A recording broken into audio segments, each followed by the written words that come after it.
She was conceived with innocence implanted in her eyes. Let's go, Will.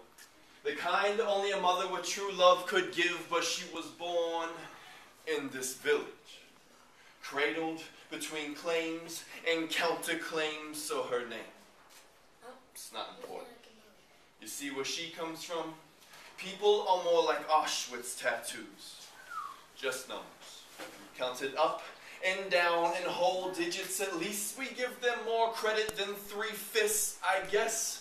We're progressive, it's just kind of hard to see, because the village where she was born doesn't even seem to exist anymore. It was forcibly depopulated, destroyed, rebuilt, repopulated, and renamed. A shallow attempt at erasing the history as the residents were cast. Forced to roam the desert in an exodus, so excuse me, Mr. Ariel Sharon, I mean Pharaoh. Let these people go. Let them go back. Back to the land their families had plowed for thousands of years. Because will someone please explain to me how you can have a law of return for every Jew in the world, but deny the right of return for Palestinians still holding legal deeds? So she grew up in a camp. Some call them refugees, but I think neither word does any justice. They are humans, living in open-air prisons, barred the right of return, and highly preferred if they didn't assimilate. They are hostages, held at gunpoint by both sides of this conflict. They are political pawns and collateral damage, evidence of Israeli injustice and justification for Arab retaliation. They are just numbers, counted on by both sides to prove their point, so it's no wonder she is decimated.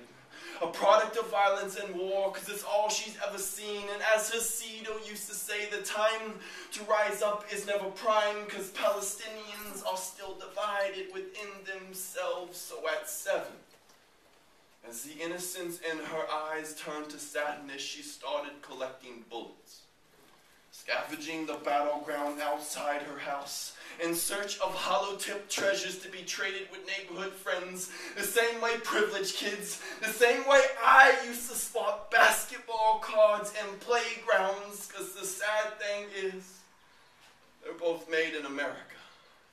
We wonder why these kids grow up hating us, never realizing that transferring one people's pain to another is not justice. We never solve the final solution, just switch the victim. Listen close.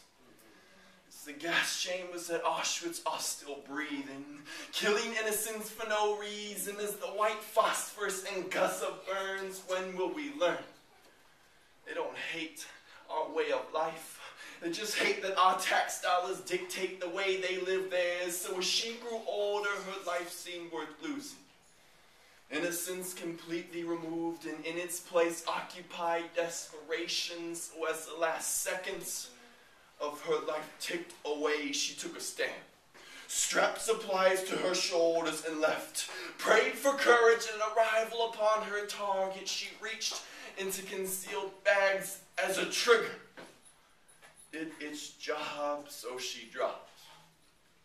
A single gunshot echoes through narrow alleys to the beat of her fading heart as an Israeli rubber-coated so-called non-lethal bullet lodges in her head.